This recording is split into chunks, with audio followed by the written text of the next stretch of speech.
Hey everyone, welcome back. Today we're going to talk about what karma is, and we're going to talk about the issue of when it comes to conscious manifesting, whether or not it's bad karma. Are you interfering with someone's destiny? I'm going to kind of throw this in the bucket with a whole controversy around nobody has free will in your reality and everyone is you pushed out. But we're going to be debunking this myth, which I do see come up quite often in the spiritual community and particularly in the tarot community.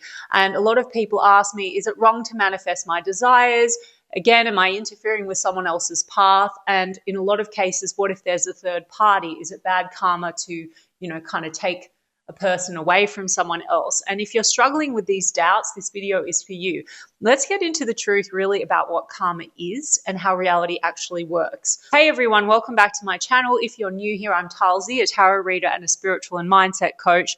On this channel, I combine tarot manifesting techniques and the universal law of assumption to help you break unconscious patterns, shift outcomes, and get your desired results, specifically in your love life. Coming back to the law of assumption, guys, you are the operant power. So first things first, everything in your reality is based on your own assumptions. The law of assumption states that whatever you believe to be true will be made manifest and reflected back to you in your 3D reality. It's important to emphasize that the universe, or rather your subconscious mind, doesn't really care what you affirm or ask for or what your dominant thoughts and assumptions really are. Your world or reality and your experience simply reflect it back to you. It's not about whether something is good or bad or right or wrong. It's about what you accept as true. The circumstances in your life are not random, guys. They are a direct reflection of you, your state of being, who you identify as, and within that identity, what are your dominant thoughts, beliefs, assumptions? If you have some kind of a conscious or unconscious assumption that people leave you, betray you, etc., you will experience betrayal. If you assume that love for you is easy and effortless, that's what you'll manifest. It's really that simple. So what is karma? Well, let's talk about the Sanskrit meaning and how it really works. In Sanskrit, the word karma simply means action or deed. It refers to the principle of cause and effect.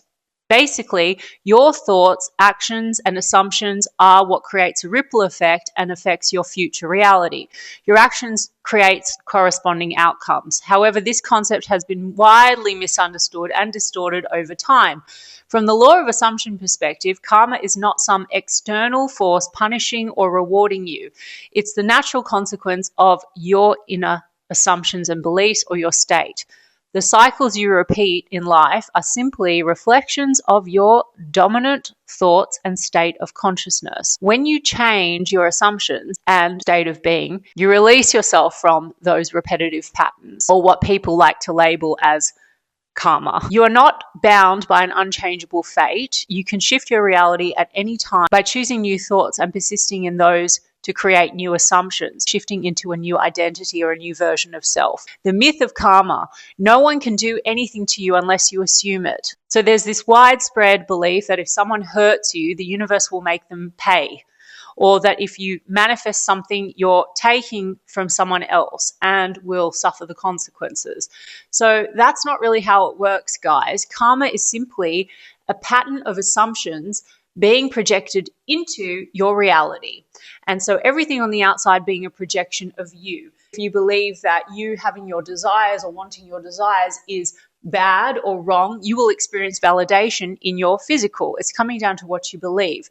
No one can do anything to you unless you assume it. If you were mistreated in a relationship, it wasn't because of some cosmic punishment for you. It was because consciously or unconsciously, you held some kind of beliefs or assumptions about self or another and experienced that in your reality. Now, does this mean you consciously wanted to be hurt?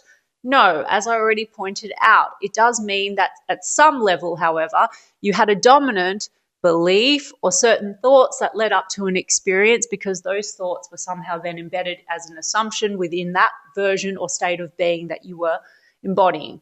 And if you change the belief, you change your reality. So no external force is governing your life. You are the creator. Choosing a different experience is never interfering with karma.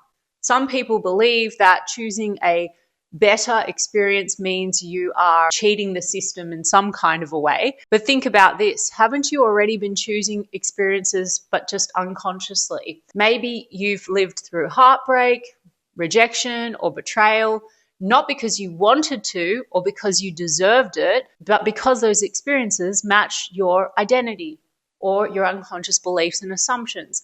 You didn't earn them through karma. You selected them through belief. Now that you know this, why wouldn't you choose a better version of reality? If you created an undesirable experience, why wouldn't you create a desirable one or something that you actually want? It is, in fact, not wrong to go towards your desires. It's your right as the creator of your life. No one has free will in your reality. I'm going to emphasize that again, and I started with that point. This whole debate around free will and whether or not you're taking someone's free will, it's a key point that changes everything. When we really, really understand the universal law of assumption, I've spoken about this before, people only show up according to your assumptions about them. Their actions, attitudes, and feelings reflect the story you hold about them in your mind and a story you have about self. They are your projection. This applies also to how others treat you, which we could tie into your self-concept, which is also how you perceive yourself and expect to be treated. This directly influences how others reflect you. And if you assume that you are prioritized, you are worthy, you are loved, that you are chosen, that anyone that you desire desires you more, in fact, then that is exactly what you will experience. People show up reflecting whatever that assumption is that you hold.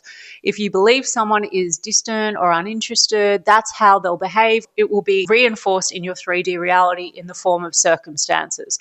You are never controlling anyone. You're controlling the reality you tune into through your persistent thoughts and beliefs. Guys, you are not taking anyone's agency away by manifesting. You are simply selecting the version of them that aligns with your state of being and your dominant thoughts and assumptions. Everyone is reflecting your state. So let's talk about a really common theme where this gets a little bit kind of murky, is manifesting a specific person where there's third parties. And let's just reinforce why you're not in fact harming anyone. This is a very hot topic, manifesting a specific person when they're already involved with someone else, married, etc.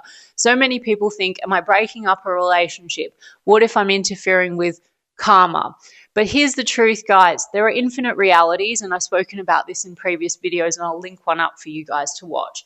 Infinite versions of every person, infinite versions of you. If you're experiencing a third-party situation, it's because you unconsciously selected the reality where that was the case. You can just as easily select a reality where your specific person is loyal, devoted, and fully committed to you, where no third party ever existed, or where that third party exists in another timeline, in other circumstances that are correct and right for that third party. You're not removing anyone. You are shifting into a version of reality where that person was never there in the first place or was a non-issue. The third party only exists because of an assumption you hold. If you assume you're the one and only, if you persist in that belief, your 3D reality will shift to match it. Now, if you have a recurring pattern of manifesting situations where you are left or they're third parties and you're not chosen, then in what way are you messing with karma by changing that pattern and shifting into a different version of you and experiencing a reality that you prefer? So my final thoughts, guys, you are the creator. You're not at the mercy of karma. You are not interfering with anyone's cosmic plan by manifesting what you want. You are the one who decides. If you want something, assume it. Assume that you have it, persist in that assumption, and watch your reality conform. Everyone is you pushed out. Nobody has free will in your reality. So tell me in the comments, what are you manifesting right now? And if you found this video helpful, don't forget to like, subscribe, and hit the notification bell so you never miss a new upload. I'll see you guys in the next one. Lots of love.